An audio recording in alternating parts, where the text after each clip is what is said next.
Hello friends, welcome back to my channel. कैसे हैं आप सब? आशा करती हूँ अच्छे होंगे। तो आज मैं आप सबके लिए बहुत ही अच्छा वीडियो लेके आए हैं, तो वीडियो में बने रहिएगा तो पता चलेगा। तो सबसे पहले मैं बताने वाली हूँ कि अगर आप लोग घर में सिलाई कर रहे हैं और आपको सुइयों का पता ही नहीं है, तो फिर गलत सुई लगा दी है और गलत कपड़े पे सिलाई कर रहे हैं, तो आपका मशीन ख़राब हो सकता है, सुई टूट सकता है।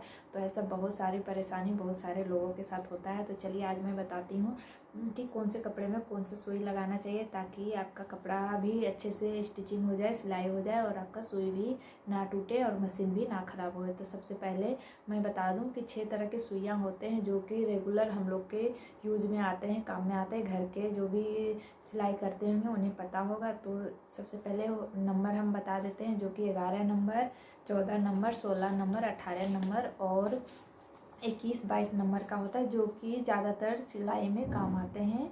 मतलब ये रेगुलर काम आने वाली सुइयाँ हैं। तो सबसे पहले मैं बताने वाली हूँ 11 नंबर की सुइयाँ, जो कि 11 नंबर का सुई हमारे जो नेट के कपड़े होते हैं उसमें काम आते हैं। जैसे कि ये देखिए, ये नेट के कपड़े हैं। और हाँ, अगर आपके पास कोई हल्का फुल्का कपड़ा हो, जैसे कि साटन का कपड़ा बहुत ही पतला होता है, दुपट्टा हो, दुपट्टा भी बहुत से पतले होते हैं, जर्जेट का कपड़ा हो, तो ये सब जो भी पतले कपड़े हैं उसमें 11 नंबर के सुइयाँ काम आती हैं, क्योंकि वो बहुत ही पतले होते हैं। तो इस तरह के नेट के कपड़े में अच्छे से स्टिचिंग हो जाते हैं।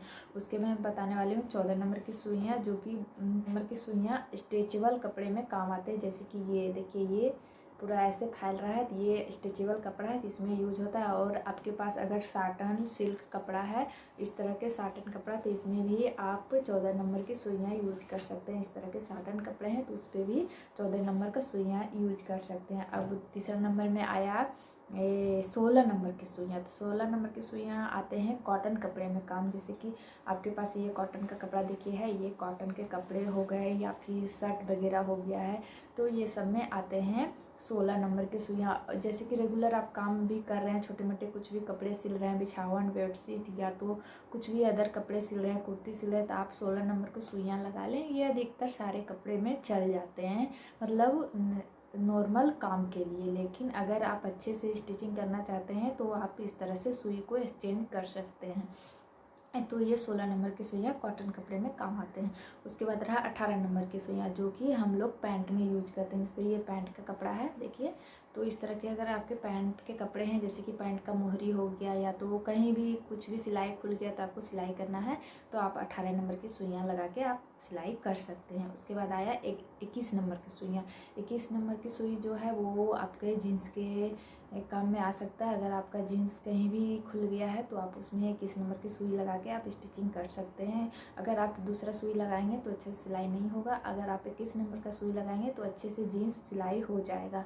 उसका मोहरी, जीन्स का मोहरी जो होता है वो खुल जाते हैं, या तो किसी का बड़ा हो जाता है तो उसे छोटा करना होता है, तो आप 21 नंबर का सुई लगा के कर सकते हैं। बाकी रहा 22 नंबर का सुई, जो कि सबसे लास्ट है। 22 नंबर का सुई, जो कि आपके पास कोई भी बैग उग, लेदर का बैग होता होगा, तो वो सब में ये सब सुई नहीं चलता है। तो अगर आप 22 नंबर का सुई लगा के सिलाई करेंगे तो अच्छे से वो सिलाई हो जाएगा। लेदर्स का बैग हो गया, लेदर का सीट हो गया, या तो लेदर के कपड़े हो गए, कुछ भी है, तो आप 22 नंबर का सुई लगा के आप अच्छे से स्टिचिंग कर सकते हैं, कोई भी दिक्कत नहीं होता है।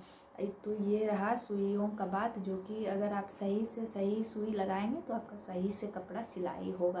पहले मुझे भी नहीं पता था, तो अगर हम कोई भी जॉर्जेट का कपड़ा सिलते थे उसके बाद हम 16 नंबर का सुई ही यूज करते थे, क्योंकि रेगुलर घर में हमेशा 16 नंबर की सुइयाँ लगती है। तो अगर बाहर से कपड़े आपके पास आ रहे हैं तो एक जैसे तो कपड़े नहीं आएंगे, कभी जॉर्जेट के आएंगे, कभी शिफॉन के आएंगे, कभी कॉटन आएंगे, कभी सिल्क आएंगे, कभी साटन आएंगे। तो ये सब में क्या होता है कि अगर आप सुई चेंज नहीं करेंगे तो कपड़े ख़राब हो जाते थे, सिलाई नहीं होता था, फिर मैं बहुत ही परेशान हो जाती थी। तो फिर मैं धीरे धीरे पता करते करते तो फिर मुझे पता चला कि सभी कपड़ों के लिए अलग अलग साइज़ के सुइयाँ होते हैं। तो मैंने सोचा कि क्यों ना आप लोग को भी बताया जाए। तो चलिए फ्रेंड्स, आज का वीडियो यहीं तक है। अगर आप सभी को मेरा वीडियो अच्छा लगा हो तो प्लीज़ एक लाइक शेयर सब्सक्राइब ज़रूर करिएगा। मिलती हूँ नेक्स्ट वीडियो में, तब तक के लिए आप सभी को बाय बाय।